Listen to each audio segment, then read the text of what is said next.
Mga isuon, sa milabay nga simana atong nabatian ang kasaysayan sa kinabuhi sa mga Israelita nga nahipunta sila sa Ehipto diin si Joseph nahimong hari. Og ditong dapita giabi-abi sila ni Joseph o gisaaran nga hasta ang ilang kaliwat at imanon og tagaan sa ilang mga gikinahanglan. Pero sa milabay ang daghang mga katuigan, ang ilang kalipay nahimong mapait nga kasinatian. Tungod kay silang tanan sumala pa sa pagbasa karong adlaw gihimo man nga mga ulipon. Happiness turn into bitterness. Tingali mao na ang ipahinumdom sa atong Ginoo sa matag usa kanato nga kining kalibutanong kalipay kun magpatuyang gani ta og dili ta maghuna-huna og Ginoo sa atong kinabuhi, kining maong kalipay naabayay katapusan og basin ang konsekwensya sa kalipayng kalibutanon maoy mohatod kanato sa kapaitan nga walay katapusan. Mao na nga sa Ebanghelyo karong adlaw miingon si Jesus, wa ko moanhi aron pagdala og kalinaw kundili ang pagbahin-bahin. Muna nga iyang gihulagway nga ang anak nga lalaki makigbatok sa amahan, ang anak nga babae makigbatok sa inahan, ang binalay makigbatok sa iyang ugangan nga babae. Apan gipasabot sa sunod nga portion niining maong Ebanghelyo, pinaagi sa pag-ingon nga ang magmahal sa iyang amahan labaw kanako dili angay kanako. So sa may buot ipasabot ni Jesus niini alang kanatong tanan nga atong pilion si Kristo labaw pa sa atong pamilya. Tinuod ang giingon nga ang dugo mas ispiso pa kaysa tubig. Mao na nga naa gitay attachment sa ato ang pamilya. O gani gisugo man ta sa Ginoo nga motahod ta sa atong mga ginikanan. Apan atong hinumduman nga unta ang atong gugma sa atong pamilya dili mo labaw sa atong gugma sa Dios.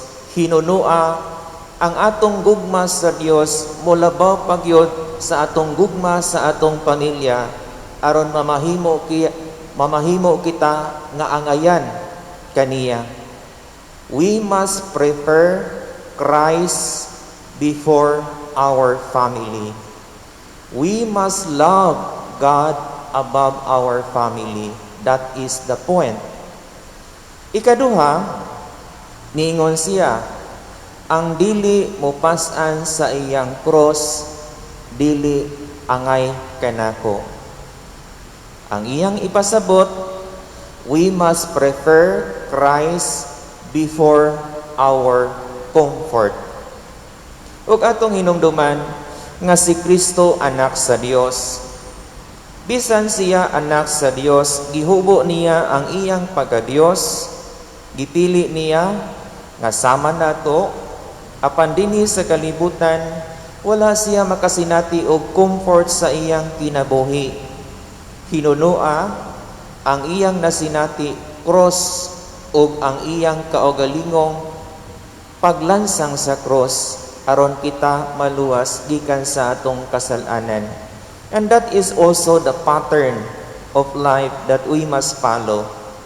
Atong pilion ang cross kay atong hinumduman si Kristo wala matakos pinaagi sa cross. kundili pinaagi sa cross na angkon niya ang kadaugan og himaya.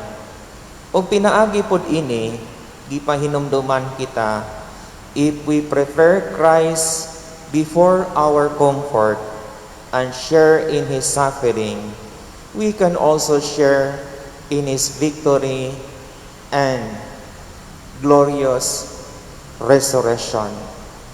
Then, ikatulo nga iyang giingon sa Ebanghelyo karong adlaw, ang mopili o kadtong mopili og mag-amping sa iyang kinabuhi, dili angay kanako. Mahanugon man gyud tag kinabuhi, no? Mao man gani nga hangtod karon naapatay face mask, ang mawili man ta sa atong kinabuhi. Bisan pait dinhi sa kalibutan, mawili man gihapon ta. Pero atong hitiman-an nga dili gyud ta angay ni Kristo kun ato gyung i-prefer ang ato ang kaugalingon, kundi pilion nato si Kristo kaysa atong kinabuhi. It is good to spend our time, our energy, and our talent for the name of Christ. It is good to spend our life for Christ. It is good to waste our life for Christ.